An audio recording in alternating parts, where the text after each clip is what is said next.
Hello! So, today I'm going to be opening a 2011 core set intro pack. I want to know whether this is worth getting or not. I really wanted the Captivating Vampire in the foil, which is one of the reasons why I got this, but I also got it just because I wanted to open up an intro pack and see what we end up thinking of it and what good things we might find in the booster box. So, let's open it up. First, I'm going to read to you what it says on the back of the box exactly. So there's the picture of Captivating Vampire, and then it says you are a planeswalker. Walk among the elite, the ultimate strategy duelists, the few who can control deadly creatures and wield terrifying sorceries. Battle on countless worlds beyond this one in a quest for supremacy and know what it means to say, "Here I rule." Reign of vampirism. Unleash a horde of the undead. As your army of vampires depends upon your opponent, your Captivating Vampire will boost your odds of victory. So, the contents is a ready-to-play 60-card deck featuring a foil premium Captivating Vampire, a sealed 15-card booster pack, a strategy insert, and a Magic Learn to Play guide. Alright, now we're going to open it up.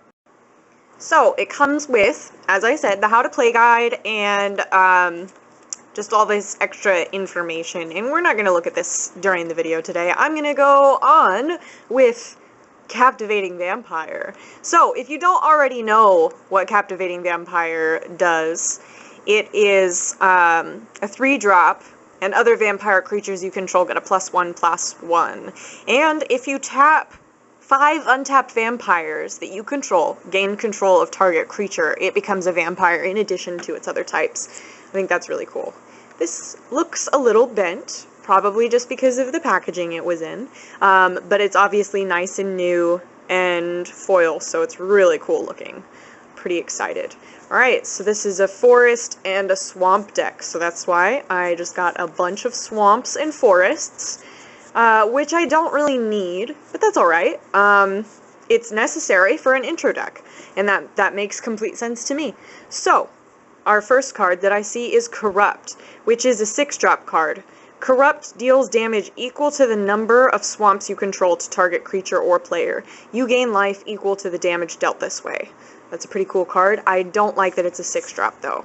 I got another Corrupt. There's 2 Corrupts in here. Interesting. Rise from the Grave for 5, and it looks like it's a dragon, like a zombie dragon. On the artwork. That's kind of awesome. So it's a sorcery spell. Put target creature card in a graveyard onto the battlefield under your control. That creature is a black zombie in addition to its other colors and types. 2 of those. Diabolic Tutor. I think that's a really cool card. Search your library for a card and put that card into your hand, then shuffle your library. I was just wondering about this card. Sorcerer's Strongbox. It's an artifact. 2 tap, flip a coin. If you win the flip, sacrifice Sorcerer's Strongbox and draw 3 cards. I don't really like this card, because it costs 4 to put out, and then it costs 3. No, it costs 2, and then you have to tap it to flip a coin. And that seems dumb to me because I don't want to leave up to chance if I'm going to draw 3 cards or not. I'd rather just have something in my deck that allows me to draw 3 cards. Cultivate. Search your library for up to 2 basic land cards, reveal those cards, and put them onto the battlefield tapped and the other in your hand. Then shuffle your library. That's a good card. I really like green for its mana ramp. I've been putting green into a lot of my decks recently because mana has been so important. Quag Sickness. I'm not really going to go into what that is, because you can just read it right there. I don't really care for this card a whole lot, but I can see why other people would like it, because if you just have a black deck, then, you know, the enchanted creature gets a -1/-1 for each of your swamps. But if I'm doing like a multicolored deck, I don't really care for this card. So there's 2 Quag Sicknesses. Nature's Spiral. Return target permanent card from your graveyard to your hand. That's an awesome card. I've not heard of it before. I don't know much about M11, actually. Yeah, that's really interesting. I like that. Naturalize, of course. I don't really care for this card, only because it's so common. I get it all the time. Doomblade. Destroy target non-black creature. It's an instant. That's an okay card. 2 of them. Giant Growth. Target creature gets +3/+3 until end of turn. That's actually a really good card sometimes. I can use it. I totally use it. Spined Worm. I hate Spined Worm. The reason why is because it costs 5 to put out, it's only a 5/4, and it doesn't have any activated abilities, it doesn't have anything, it's just got a text right there. You know, just text saying something about something. It doesn't even really matter to me. You know, it doesn't have reach, it doesn't have death touch, it doesn't have anything. It's just, you know, a 5/4. Giant Spider. I can get behind Giant Spider because it is a reach card, so you can block things with flying. But I would rather put other cards into my deck than this card. Howling Banshee. When Howling Banshee enters the battlefield, each player loses 3 life. And that would mean you, because it doesn't say each opponent, it just says each player. So I'm not all for this card. I'm actually kind of disappointed that those are in there. 2 of them. Royal Assassin. Okay, this is an awesome card. Royal Assassin is a really, really awesome card. It costs 3 to put out, and then if you tap Royal Assassin, destroy target tapped creature. That's a great card. I'm super happy that that's in this deck. Barony Vampire. Again, I really don't care about a vampire that doesn't do anything. There are so many vampire cards that are so cool and that actually do something other than just being a 3/2. I mean, this doesn't even have flying. There's 3 of them. Oof, that's a bummer. Reassembling Skeleton for 2. And then if you pay 2, you return this from the graveyard to the battlefield tapped. That's a pretty cool card. I'm pretty okay with that. It's only a 1/1. 2 of those. Child of Night, I've got a billion of these. I don't need any more. And there's 3. Bloodthrone Vampire, I don't care about. So there's, of course, 3 of those. Viscera Seer. I like this card. You sacrifice this creature and you can scry 1, but I would rather put something else into my deck. And, of course, there's 3 of those. So that was a disappointing... This is a disappointing deck, but it's an intro pack. So it's, you know, it's for people that are being introduced to Magic. And this is a good deck for people that are being introduced to Magic. I'm glad I got it because I am glad to see...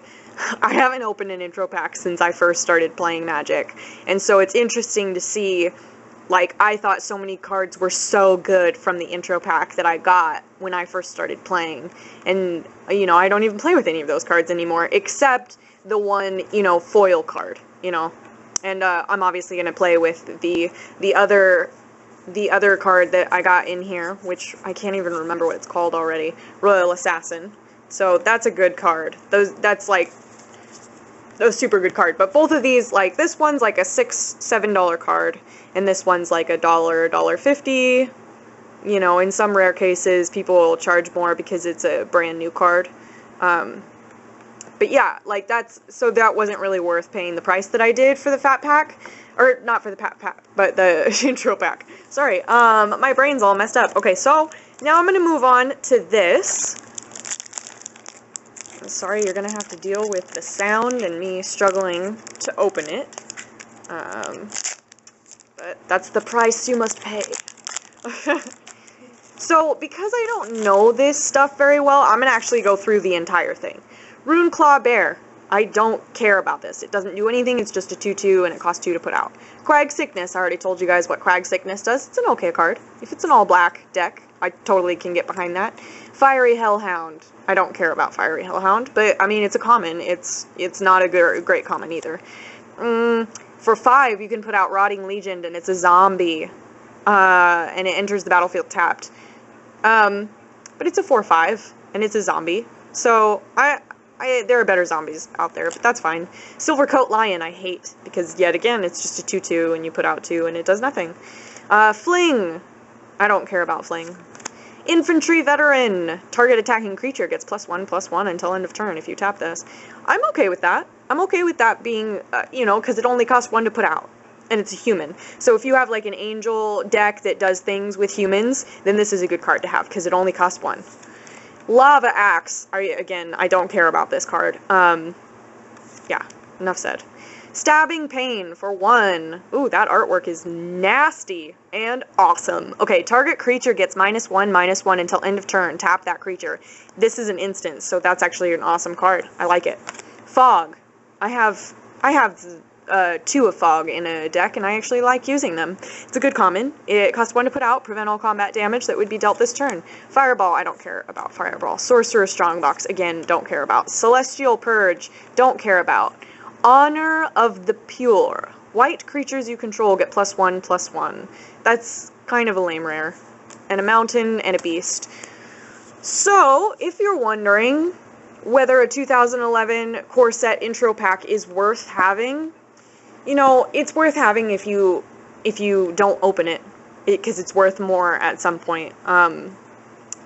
It's worth, you know, it started out being like $13. I think I paid like $40 for it, and I got nothing really that's great. You know, I can't really make my money back with any of the cards because I just want to, you know, I want to keep the 2 cards that are really good. So, basically, I'm not down to the intro pack, but if you're a new player, this is kind of awesome because it teaches you how to do things, and then you can start, as you start getting better at Magic, you can start taking out a lot of the cards that aren't necessarily the greatest and start putting in more intense cards, and you get to learn a lot while you're doing that. You know, I did that with my first deck, and it taught me so much. So yeah, there is my opinion. Alright, have a good night.